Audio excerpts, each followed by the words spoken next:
بندوں کو اپنی عبادت کی طرف توجہ دلائی، اپنے بندوں کے دلوں میں عبادت کا شوق، ذوق اور نظریہ پیدا فرمایا۔ فرمایا یا ایھا الناس اعبدوا ربکم الذی خلقکم، اے ایمان والو، اے لوگو، اپنے اس رب کی عبادت کرو جس نے تمہیں پیدا کیا ہے، والذین من قبلکم، اور ان لوگوں کو بھی پیدا کیا ہے جو تم سے پہلے تھے۔ تمہیں عبادت کا نفع یہ ملے گا لعلکم تتقون، کہ تم پرہیزگار ہو جاؤ گے۔ عبادت اس لیے کرو کہ اللہ نے تمہیں پیدا کیا ہے، اور اس لیے کہ تم سے پہلے لوگوں کو بھی اللہ نے پیدا کیا ہے۔ اور پھر ارشاد فرمایا کہ الذی جعل لکم الارض فراشا، وہی رب ہے جس نے تمہارے لیے زمین کو فرش بنایا ہے، والسماء بناء، اور آسمان کو چھت بنایا، وانزل من السماء ماء فاخرج به من الثمرات رزقا لکم، زمین کو فرش بنایا، آسمان کو چھت بنایا، پھر آسمان سے پانی برسایا جس کے ذریعے پھل نکالے، اور وہ بھی کسی اور کے لیے نہیں، رزقا لکم، تمہارے رزق کے لیے، وہ بھی تمہارے رزق کے لیے۔ یہ ساری نعمتیں تمہیں دی ہیں، اب فلا تجعلوا للہ اندادا، اب تم اللہ کے ساتھ کسی کو شریک نہ بناؤ، وانتم تعلمون، اور تم جانتے بھی ہو، تمہیں خبر بھی، تمہیں پتہ ہے کہ عبادت اللہ کی کرنی چاہیے، تمہیں پتہ ہے کہ نماز پڑھنی چاہیے، تم جانتے ہو کہ نوافل ادا کرنے چاہیے، تمہیں پتہ ہے کہ سجدے آنکھیں بند کر کے جھوٹ کی زندگی جی کے، اپنے ساتھ بددیانتی کر کے، دھوکہ دے کے، اپنے آپ کو دائیں بائیں، اپنے آپ کو کہیں مصروف رکھ کے کچھ وقت ضائع تو کر لیتے ہو، پر تمہیں پتہ تو ہے نا کہ عبادت اللہ کی کرنی، تمہیں اس کی خبر ہے۔ فرمایا اس رب کی، دیکھیں نا، انسان پر اگر کوئی شخص نیکی کر دیتا ہے، احسان کر دیتا ہے، تو انسان اس کے سامنے پھر گردن نہیں اٹھا سکتا، یار یہ میرے مشکل وقت کا دوست ہے، اس نے میرے ساتھ نیکی کی ہے، کبھی بھی گردن نہیں اٹھائے گا، جھکا کے رکھے گا۔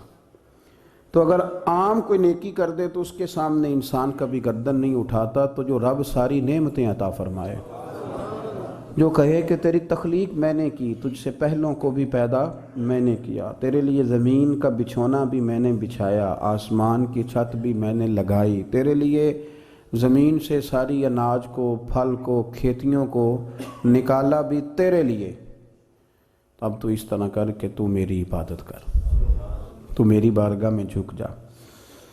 بہت سارے نشے لوگوں کو لگے ہوئے ہوتے ہیں، ہر آدمی کوئی نہ کوئی نشہ کرتا ہے، کوئی دولت کا کرتا ہے، کوئی شہرت کا کرتا ہے، کوئی اپنی تعریف کا نشہ کرتا ہے، دو چار لوگوں سے تعریف سن کے مطمئن ہو جاتا ہے۔ ناراض تو نہیں ہو گیا اس جملے سے؟ آپ کرتے ہیں لوگ دولت کا نشہ بھی، یہ جب نقصان ہوتا ہے تو بندے بیمار نہیں ہو جاتے، پیسے ڈوب جاتے ہیں تو لوگ بیمار نہیں ہو جاتے، تو اس کا مطلب یہ ہوتا ہے کہ نشہ ٹوٹ گیا ہے۔ اب بہک ہوئے ہیں نا تھوڑے سے تو کانپتے ہیں، تڑپتے ہیں، پریشان، نشہ ہی اسی طرح ہی کرتا ہے نا، نہیں ملتا تو پریشان ہوتا ہے۔ یہ سارے نشے ہیں، مختلف قسم کا نشہ۔ اب مانتے نہیں اس بات کو، تسلیم نہیں کرتے، کیونکہ تسلیم کرنا بڑا مشکل کام ہے، اس کے لیے تو بڑی ساری چیزیں جو ہیں وہ دبوچ کے اور بڑی سارے رستے پھلانگ کے آنا پڑتا ہے، تو بڑا مشکل ہے ماننا، ورنہ کرتے ہیں ہم، ہمارا مزاج ہے۔ یہ گھومنے پھرنے کا، دنیا دیکھنے کا بھی ایک نشہ ہے، یہ بہت ساری باتیں کرنے کا بھی ایک نشہ ہے، گپ شپ کا بھی ایک نشہ ہے۔ دو چار لوگوں کی جب تک پگڑیاں نہ کھول لیں، بعض لوگوں کو نیند نہیں آتی، یہ غیبت کا، چغلی کا، بددیانتی کا، یہ بھی ایک نشہ ہے۔ اس پر ملا رومی رحمۃ اللہ نے بڑا کلام لکھا ہے، وہ کہتے ہیں مانگ کے کھانے کا بھی نشہ ہے، مانگ کے کھانے کا بھی نشہ ہے۔ وہ کہتے ہیں کہ ایک بھیک مانگنے والی خاتون تھی، تو بادشاہ کے پاس بھیک مانگنے آئی، تو بادشاہ کو پسند آ گئی، اس نے شادی کر لی۔ اب اس کو عادت تھی بھیک مانگ کے کھانے کی، تو وہ کنیزوں سے کہا کرتی تھی کہ فٹافٹ نہ روٹی لے کے آیا کرو، میں 2-3 دفعہ مانگوں تو پھر لایا کرو، کیونکہ ایک نشہ ہے نا، تو میں مانگوں 2-4 دفعہ تو پھر تو انسان بہت سارے نشے کرتا ہے، یہ مانتا نہیں، یہ موبائل، یہ فیس بک، یہ سارے نشے ہی ہیں۔ اپنی فوٹو لگا لینا، سارا دن اسی کو دیکھتے رہنا۔ اور بڑے بڑے سیانے بندے جو وزادار ہیں، بڑے وزادار لوگ ہیں، لیکن وہ بھی سنجیدگی کے قائل نہیں، اس طرح کے نشوں کا شکار ہیں۔ یہ سارے نشے ہیں جو ہم نے پال لیے۔ ہمارے صوفیاء، ہمارے بزرگ فرماتے ہیں کہ تم اس طرح کرو، اگر سارے نشوں سے بچنا چاہتے ہو تو سجدے کا نشہ شروع کرو، سجدے کا نشہ شروع کرو۔ یہ نا اقبال کہتے ہیں، عطار ہو، رومی ہو، رازی، آپ بات کو سمجھیں، عطار ہو، رومی ہو، رازی ہو، غزالی ہو، کچھ ہاتھ نہیں آتا بے آہ سحرگاہی۔ کہتے بہت بڑا صوفی ہو جیسے فرید الدین عطار تھے، بہت بڑا تصوف کا امام ہو جیسے امام غزالی تھے، بہت بڑا تفسیر کا استاد ہو جیسے امام رازی ہو، عطار ہو، رومی ہو، رازی ہو، غزالی ہو، پر کچھ ہاتھ نہیں آتا بے آہ سحرگاہی۔ اگر سویرے اٹھ کے روتا نہیں نا اللہ کی بارگاہ میں، اگر تہجد نہیں نہ پڑھتا تو کچھ ہاتھ نہیں آتا بے آہ سحرگاہی، پھر اس کو کوئی چیز نصیب۔ میری بات کی سمجھ آ رہی ہے آپ حضرات؟ جب تک آپ سویرے نہیں اٹھتے، آپ اللہ اللہ نہیں کرتے، آپ کو نوافل کا چسکا نہیں، عبادت کا مزہ نہیں، فرمایا میری عبادت کرو، یہ شوق پیدا کرو، میں نے تمہیں پیدا کیا ہے۔ ہم لوگوں کے نشے، مختلف نشے، بڑا عجیب رنگ ہے۔ محفل کی صدارت کرنے والے بڑے پیر صاحب، بڑے القابات، او خو، بیچ میں سے بندہ تلاش کرنے سے بھی نہیں مل رہا، اتنے بڑے لقب ہیں اس کے، لیکن وہ سج سنور کے 2.5 گھنٹے بیٹھا رہا محفل میں، اور نماز کا وقت آیا تو اس نے مختصر سی پڑھی، وہ نکل گیا، وہ ہلکے سے سجدے کیے۔ او اتنا بڑا عشق رسول، نعت خواں، او ہو کیا بات ہے، اور عشق رسول کا بہت بڑا پیغامبر، بہت بڑا مبلغ، اور بیچارہ سمجھ ہی نہیں سکا کہ اللہ کے رسول نے فرمایا تو نماز پڑھ میری آنکھیں ٹھنڈی ہو جائیں گی۔ تو یہ نشے کے عادی تو ہیں پر حقیقت کے قائل نہیں ہیں۔ یہ بس ٹھیک ہے، خوابوں کی دنیا میں لوگ زندہ ہیں، پر جن کو یہ جو نشہ تھا نا عبادت کا، یہ میرے رسول پاک کی چاہت ہے، یہ میرے نبی کریم علیہ السلام کی۔ آپ دیکھیں نا حضور مہینوں جا کے غار حرا میں بیٹھتے تھے، کیا وہاں تبلیغ کرتے تھے؟ کوئی کتاب لکھتے تھے؟ رسول کریم علیہ السلام مہینہ رہتے غار حرا میں، کوئی نہ مجھے دیکھے، کوئی نہ مجھے ملے، حضور یہاں کیا ہے؟ فرمایا میں اپنے رب کی عبادت کروں گا۔ نبی کریم علیہ السلام نے سجدوں کے ساتھ پتھروں اور پہاڑوں کو آباد کر دیا، سجدوں کے ساتھ۔ آپ کا سجدہ آپ کو بہت ساری چیزوں سے چھڑا لیتا ہے، یہ بہت ساری جگہوں سے جھکنے سے بچا لیتا ہے۔ صوفیاء، اولیاء یہ کیا کرتے تھے؟ یہ سجدے کا ذوق ہی تو پیدا کرتے تھے، سجدے کا ذوق۔ شاہ عبدالعزیز دباغ رحمۃ اللہ تعالی علیہ اپنے مریدوں سے فرمایا کرتے تھے کہ اگر تم پکے نمازی بن جاؤ نا، تہجد گزار ہو جاؤ، تو میرے پاس آنا جانا چھوڑ دینا۔ عرض کی حضور کیوں؟ فرمایا میں تمہارے اور رب رسول کے رستے میں رکاوٹ نہیں بننا چاہتا، اب میرا مقصود ہے تمہیں وہاں تک پہنچانا، جب پہنچ گئے تو پھر میری ضرورت ختم ہو گئی۔ ہاں کبھی وسوسہ آئے، شک پیدا ہو، تکلیف ہو تو آنا، ورنہ میں نہیں چاہتا کہ میں رکاوٹ بنا رہوں۔ تم اللہ اللہ کرو، اس مالک کو راضی کرو۔ میرے رسول پاک علیہ وسلم نے فرمایا بندہ اللہ کے سب سے قریب اس وقت ہوتا ہے جب وہ سجدے کی حالت میں ہوتا ہے۔ کس کے قریب ہوتا ہے؟ اللہ کے سب سے قریب ہوتا ہے، وہ بڑا نیڑے ہے رب کے، بڑا قریب ہے، اس لیے کہ وہ حالت سجدہ میں۔ وہ جب سجدے کرتا ہے نا، اس کی بارگاہ میں جب جھک جاتا ہے، آپ ذرا سجدے کی کیفیت دیکھیں نا، زبان بھی یہاں ہے، آنکھ بھی یہاں ہے، کان بھی، عقل بھی ساری، اس نے سارا کچھ رکھ دیا سجدے میں۔ آپ وہ کبھی پیچھے جائیں تو دیہاتوں میں کہا جاتا تھا ناک سے نکیریں نکالو، بہت بڑی سزا ہوتی تھی نا، ناک سے نکیریں نکالو، بڑی سزا ہوتی تھی۔ تو اس نے کہا مالک مجھے کسی نے کہا نہیں، پر دیکھنا میں نے رکھ دی ساری عقل سجدے میں، اور رکھ کے کہا کیا؟ سبحان ربی یا اللہ، اللہ میں پست ہوں تو اعلیٰ ہے۔ اللہ تو میرا رب ہے اور تو سب سے اعلیٰ اتنا. اور فرمایا جب یہ اس کیفیت میں ہوتا ہے تو پھر یہ اپنے رب کے قریب ہوتا ہے. کثرت عبادت نوافل. ہمارے ہاں عمرے کی قرآن اندازی محفلوں پہ ہونے لگ گئی ہے، حالانکہ حدیث سے ثابت نہیں. میں دوستوں سے کہتا ہوں جائز ہے، کرنی چاہیے. عمرے کی قرآن اندازی جائز ہے، پر کسی حدیث میں نہیں آئی کہ قرآن اندازی کرو عمرہ کرو. حدیث میں قرآن اندازی یہ آئی ہے کہ نبی پاک علیہ السلام نے فرمایا تمہیں پتہ چل جائے نا پہلی صف کا ثواب کتنا ہے، تم قرآن اندازی کرو. عمرے کی قرآن اندازی کا تو پوسٹر چھپتا ہے، تو یہ والی قرآن اندازی کب ہونی ہے؟ ہونی چاہیے کہ نہیں؟ حضور نے فرمایا تمہیں پتہ چلے کہ اس کا ثواب کتنا تو تم قرآن اندازی کرو، تم قرآن ڈالو. جب آپ نماز پڑھ رہے ہوتے ہیں، جب آپ کا مصلی آباد ہوتا ہے، صلاح الدین ایوبی ایک بزرگ سے ملاقات ہو گئی، بیت المقدس پر قبضہ تھا عیسائیوں کا. تو صلاح الدین بڑے پریشان تھے. بابا جی کہنے لگے پتر کیا ہوا؟ کہنے لگے حضور پتہ چلا ہے دشمن کے 2 بحری بیڑے اسلحہ لے کے آ رہے ہیں.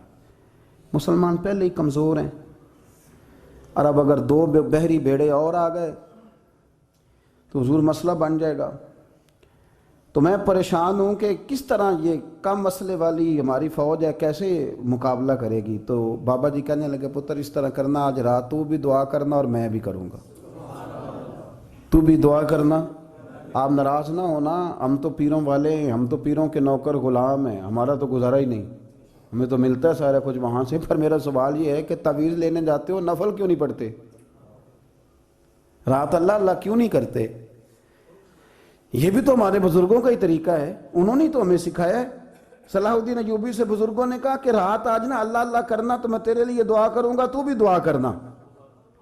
تو بندہ جب دکھی ہوتا ہے تو سجدہ کرتا ہے تو پھر ہی تو مصلی بھیگ جاتا ہے، پھر ہی تو مزہ آتا ہے. سکھی بندہ تو کعبے جا کے نہیں روتا. دکھی تھے، تکلیف تھی، تو سر رکھا سجدے میں تو تڑپ گئے. اور وہ بابا جی کہتے ہیں میں مسجد آیا تو صلاح الدین چیخے مار کے رو رہا تھا اور کہہ رہا تھا مالک میں کوئی اپنی شان کے لیے تو نہیں نہ لڑ رہا، اللہ کو میں کوئی قبضوں کے لیے تو نہیں لڑ رہا، مالک تیرے لیے لڑ رہا ہوں، مجھے بے آبرو نہ کرنا، میری مدد فرمانا. کہتے ہیں میں آیا تھا کہ مسجد میں دعا کروں گا، پر صلاح الدین ایوبی کو روتے دیکھا تو میں لوٹ گیا. تو سویرے صلاح الدین ملے تو بڑے خوش تھے. میں نے کہا پتر کیا ہوا؟ کہنے لگے حضور وہ بحری بیڑے 2 آ رہے تھے نا اسلحہ لے کے، دونوں ڈوب گئے پانی میں ڈوب گئے. تو بابا جی کہنے لگے صلاح الدین وہ پانی میں نہیں ڈوبے، وہ تیرے آنسوؤں میں ڈوب گئے، وہ غرق ہو گئے. وہ جو تو نے مصلی بات کیا تو وہ تیرے آنسوؤں میں ڈوب گئے، وہ غرق ہو گئے، وہ تباہ اتنے قیمتی تھے تیرے آنسو کے بہا لے گئے دشمن کے بحری بیڑوں کو. میرے بھائی ٹھیک ہو گیا جی، میرے عزیز سمجھ لیں اس بات کو ہمیشہ کے لیے، اور اس پر غور کر لیں اچھے طریقے سے کہ میرے رسول کریم سید عالم صلی اللہ علیہ وسلم نے نا ہماری توجہ دلائی، حضور نے ہمیں بتلایا، ہمارا ذوق بڑھایا عبادت کی طرف. ایک صحابی تھے حضرت ابو فاطمہ رضی اللہ تعالیٰ عنہ، یہ ترمذی شریف کی حدیث ہے. نبی پاک علیہ السلام نے فرمایا ابو فاطمہ قیامت کے دن مجھ سے جلدی ملنا چاہتے ہو کہ دیر کے ساتھ؟ تو کہنے لگے حضور کون ہوگا جو دیر سے ملنا چاہے گا، ہم نے تو جان دے دی وعدہ دیدار پر. اعلیٰ حضرت فرماتے ہیں جان دے دی وعدہ اور نقد اپنا دام ہو ہی جائے گا. مجھے لگتا ہے کہ یہ سودا نقد و نقد ہو جانا ہے، چونکہ ہم نے جان دے دی وعدہ دیدار پر. آپ نے وعدہ کیا تھا کہ مریں گے تو پھر زیارت ہوگی، تو مر گئے ہم زیارت کی خاطر. جان دے دی وعدہ دیدار پر تو نقد اپنا دام ہو ہی جائے گا. اے رضا ہر کام کا ایک وقت ہے، دل کو بھی آرام ہو ہی جائے گا. تو حضرت ابو فاطمہ رضی اللہ تعالیٰ عنہ سے نبی پاک صلی اللہ علیہ وسلم نے فرمایا جلدی ملنا چاہتے ہو کہ دیر سے؟ عرض کی حضور فٹافٹ ملنا ہے، میں نے قیامت کے دن آپ سے جلدی ملنا ہے. تو نبی پاک علیہ السلام نے فرمایا پھر اس طرح کرنا، دنیا میں رہ کے سجدے زیادہ کرنا، پھر سجدے زیادہ کرنا، قیامت میں ملاقات جلدی ہو جائے گی، قرب ملے گا تمہیں.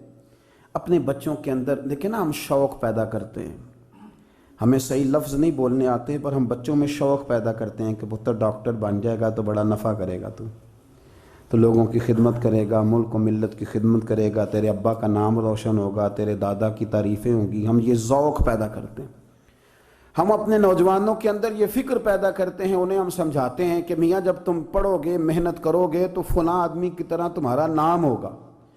یہ جتنا ذوق ہم بچوں کے اندر ان چیزوں کا پیدا کرتے، ہمیں حکم ہے کسی طرح ہم ذوق پیدا کریں کہ پتر نماز پڑھے گا تو اللہ راضی ہو جائے گا، تو سجدہ کرے گا۔ دیکھیں نا میرے رسول کریم علیہ السلام نے فرمایا 7 سال کے بچے کو مسجد لے کے جاؤ، یعنی اسے شوق دلاؤ، اس کے اندر یہ خاصیت پیدا کرو کہ اس کا دل کرے مسجد میں جانے کا، اس کے اندر یہ خصوصیات لاؤ کہ وہ ہمارے ہاں نا ہر چیز کو پرموٹ کیا جا رہا ہے، ہر چیز کو، یعنی سر سنگیت سکھانے کے لیے اکیڈمیاں بن گئی ہیں، ہر شے پرموٹ ہو رہی ہے، عبادت کا جذبہ کم ہوتا جا رہا ہے، اللہ اللہ کا ذوق ہمارے اندر نہیں رہا۔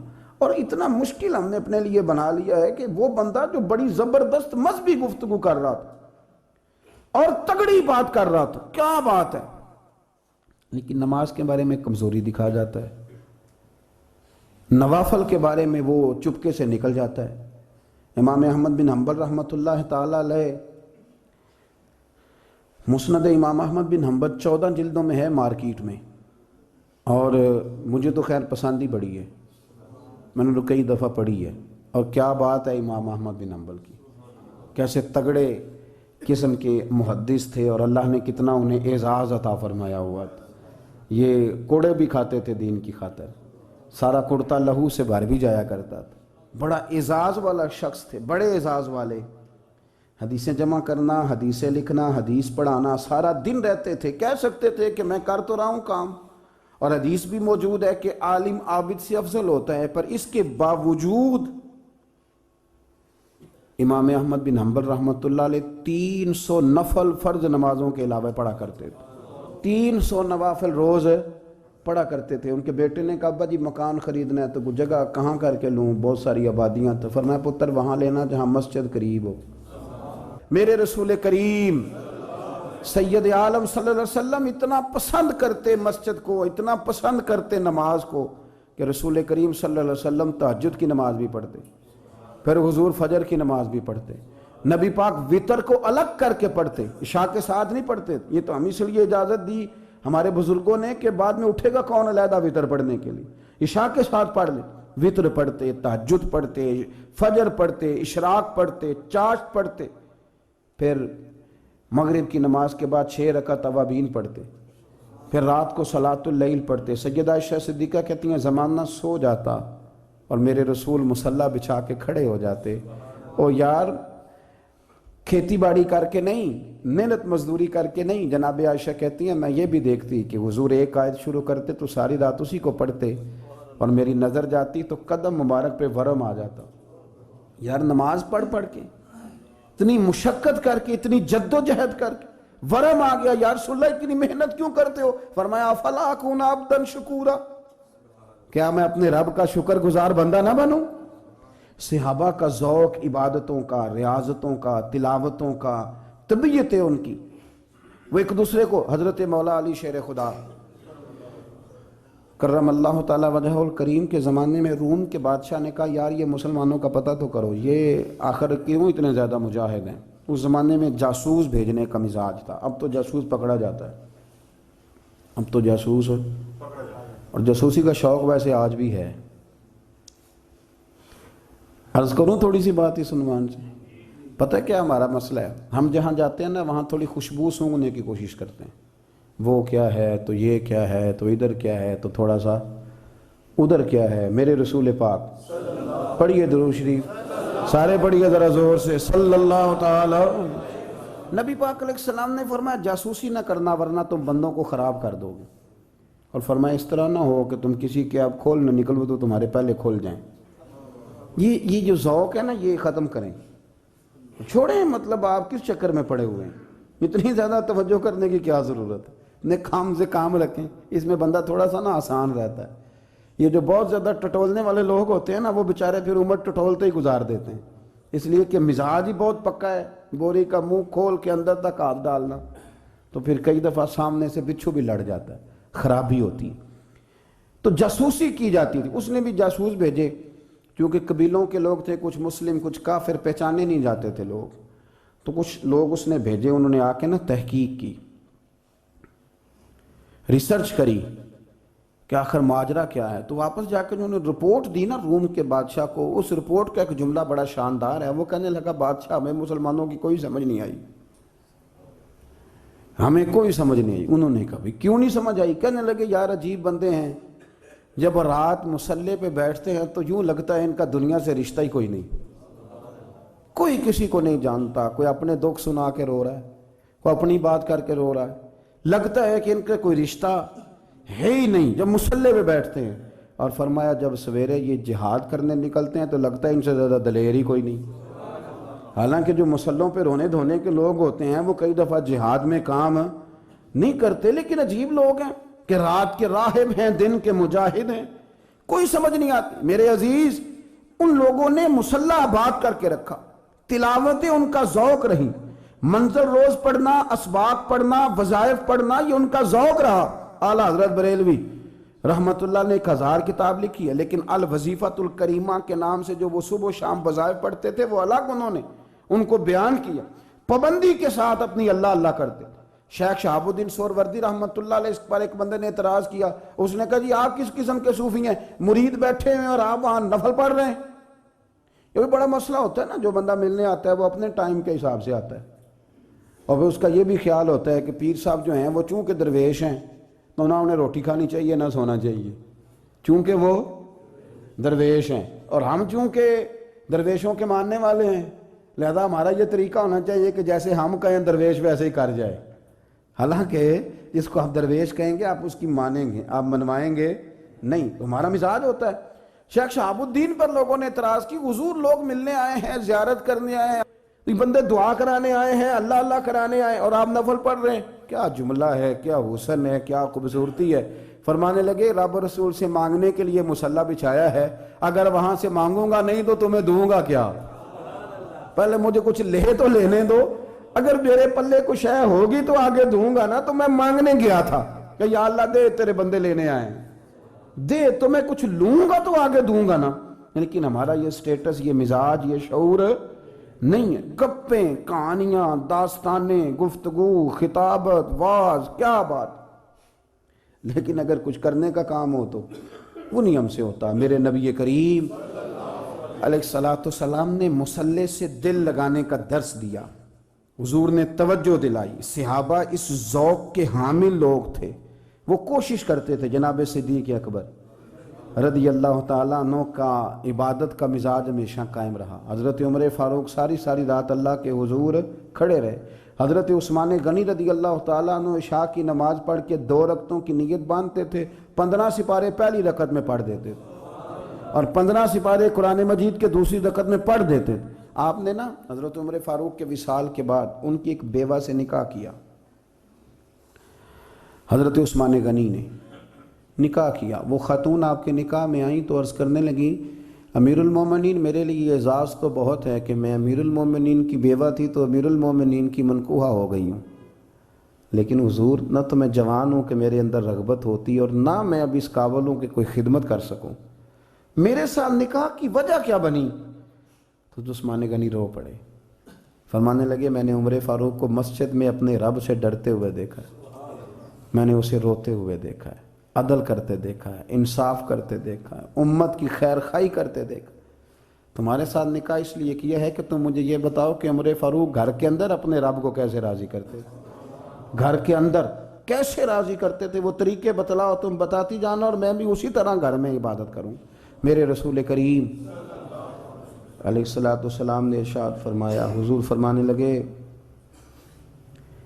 جس گھر میں اللہ کا ذکر ہوتا ہے وہ گھر زندوں کا ہے، اور جس گھر میں رب کریم کا ذکر نہیں ہوتا وہ گھر زندوں کا نہیں ہے. گھر نا ہم نا کتابوں میں پڑھتے ہیں کہ ایک بزرگ کہتے ہیں، حضرت فضیل بن عیاض کہتے ہیں کہ میں ایک گلی سے گزر رہا تھا تو گھر کے اندر کسی قاری صاحب نے قرآن کی آیت پڑھ دی وَلِمَنْ خَافَ مَقَامَ رَبِّهِ جَنَّتَانِ. میں تو میرے کانوں سے ٹکرائی تو اللہ نے میری کایا ہی پلٹ دی، میں توبہ کر گیا. اب گھر کے اندر سے آواز آئے تو صحیح نہ تلاوت کی، پر اندر سے آواز آتی نہیں، یا ڈیک بجنے کی آواز آتی ہے، یا ٹی وی چلنے کی آواز آتی ہے، یا دھوم مچانے کی آواز آتی ہے۔ عبادت کا وہ جو خاص شوق تھا، وہ جو حسن تھا، وہ جو توانائی تھی، وہ جو بات تھی۔ ایک جگہ پہ ہم بیٹھے تھے تو وہاں ایک صاحب آئے اور انہوں نے آتے ہی کہا کہ مہربانی کریں ذرا مجھے مصلی دے دیں، میرے نہ کچھ نفل رہ گئے۔ تو میں نے وضو کر لیا تو کوئی مصلی مل جائے، مصلی انہیں دے دیا گیا، وہ مصلی لے کے چلے گئے۔ تو پیچھے ایک صاحب نے تبصرہ کیا، کہنے نے کتنا ریاکار بندہ ہے، لوگوں کو دکھا رہا ہے کہ میں نفل پڑھتا ہوں، ہے کوئی بات کرنے والی؟ میں نے اسے کہا تو مہربانی کرنا، اس طرح کی ریاکاری تو بھی کر، پکڑ مصلی اور جا تو بھی تھوڑی ریاکاری کر کے آ، اٹھ ذرا، شکر کر کوئی یہ ریاکار بھی ملا ہے، کوئی نفل پڑھ کے ریاکاری کر رہا ہے۔ اللہ کا میں کہتا ہوں کو پڑھے تو صحیح نہ، یار یہ کوئی دور ہے نفل پڑھنے کا؟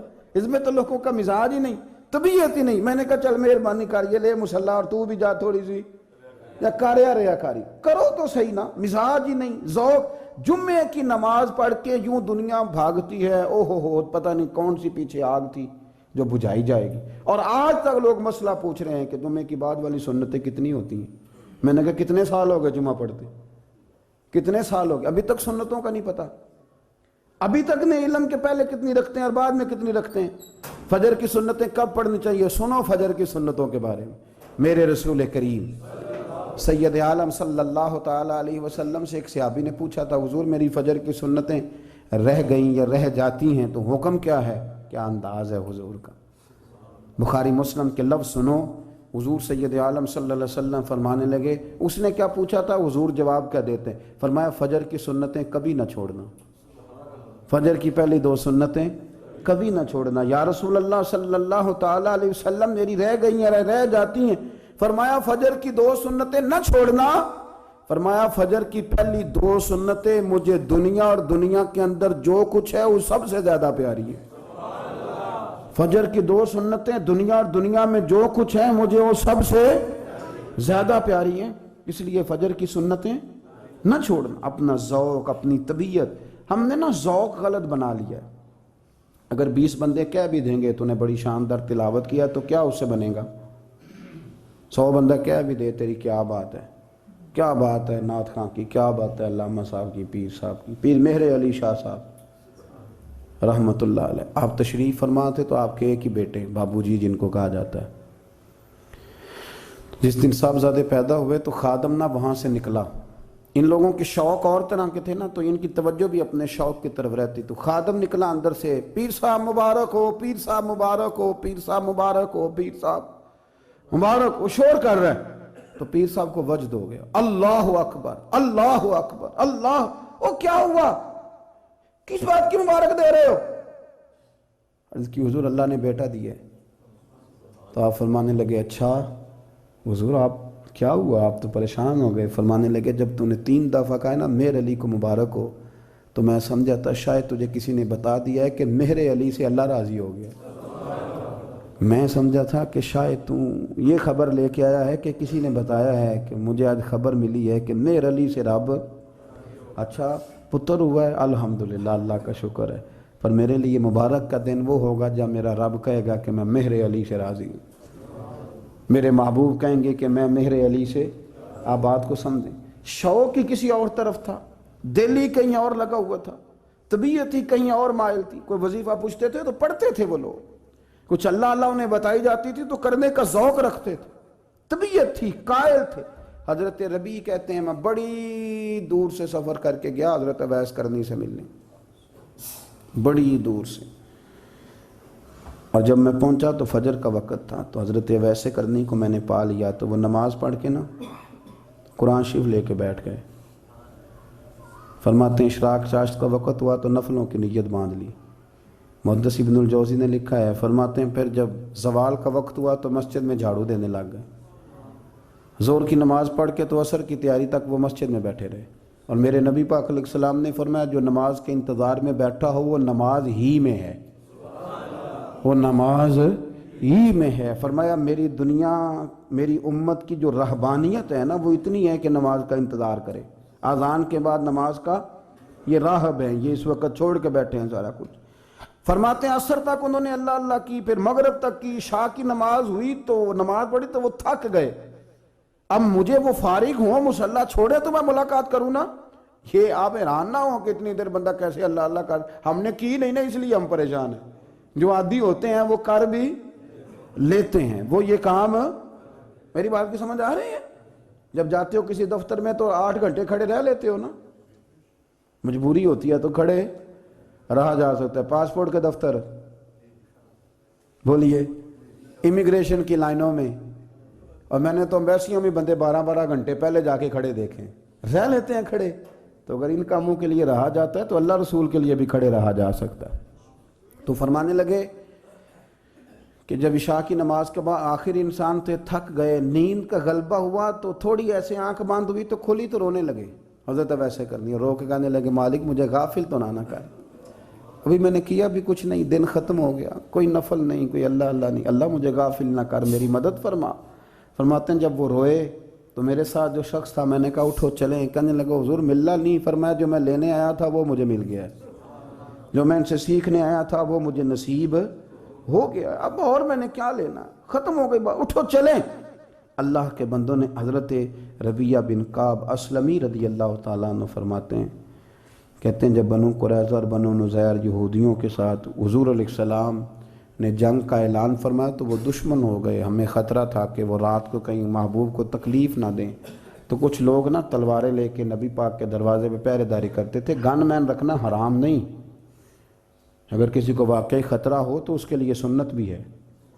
حضرت علی المرتضیٰ تلوار لے کے حضور کے گھر کا پہرا دیتے تھے. حضرت ربیہ بن کعب اسلمی رضی اللہ تعالیٰ عنہ فرماتے ہیں کہ رات میری ڈیوٹی تھی کہ میں حضور کے گھر کا پہرا دوں گا. تو فرماتے ہیں میں باہر سن رہا تھا, ساری رات ہی میرے نبی پاک نے اللہ کی تسبیح پڑھی, ساری رات, کبھی تسبیح, کبھی تحلیل, کبھی تحمید, کبھی تکبیر, ساری رات. فرماتے ہیں ساری رات حضور پڑھتے رہے اور ساری رات ہی میں سنتا رہا. مجھے اونگ آ گئی, میری آنکھ لگ گئی, حضور ابھی پڑھ رہے تھے, میں تھک کے سو گیا. اور فرماتے ہیں جب میری آنکھ دوبارہ سے کھلی تو میرے کانوں میں پھر کوئی چیز گونجی, تو میں نے کان لگایا تو میرے حبیب ابھی بھی اللہ کو یاد کر رہے. ساری رات حضور رب کی عبادت کرتے. اسی لیے تو کہا یا ایھا المزمل قم اللیل الا قلیلا, حبیب ساری رات تو نہ جاگا کر, تھوڑا آرام بھی کر لیا کر. میرے بھائی اپنا مصلی, اپنی عبادات, اپنے وظائف, اللہ اللہ جو آپ نے کسی سے سیکھی ہے اس کو کبھی کمزور نہ ہونے دیں. شجرہ شریف جو کسی بزرگ سے آپ لے لیتے ہیں تو کیا رسم ہے کوئی, اس پہ کچھ لکھا ہوتا ہے, وہ پڑھنے کے لیے دیا جاتا ہے. اس پہ لکھا ہوتا ہے کہ یہ اللہ اللہ آپ نے کرنی ہے. ساری زندگی کسی اسکول میں داخل ہو گئے اور وہاں جا کے آپ نصاب ہی نہ پڑھیں, کتاب ہی نہ کھولیں تو پاس ہو جائیں گے؟ وہ کہتے ہیں میں 20 سال جاتا رہا ملا کچھ نہیں. تو آپ نے لیا کیا ہے؟ ایک اتنی سی کتاب تھی, اس کو تو کھول کے آپ دیکھ نہیں سکے, اس کے وظائف تک تو رسائی نہ ہوئی. اس لیے کہ اللہ اللہ کرنا مشکل ہے اور تصویر کھنچانا یہ آسان کام ہے. تو جو آسان ہے اس طرف ہماری توجہ لگی رہتی ہے اور جو مشکل ہے اس طرف ہم ذوق پیدا نہیں کرتے. یا ایھا الناس اعبدوا ربکم الذی خلقکم والذین من قبلکم لعلکم تتقون, اے لوگوں اس رب کی عبادت کرو جس نے تمہیں پیدا کیا اور تم سے پہلوں کو پیدا کیا, اس لیے عبادت کرو کہ تم پرہیزگار ہو جاؤ گے. مالک سمجھنے کی توفیق عطا فرمائے.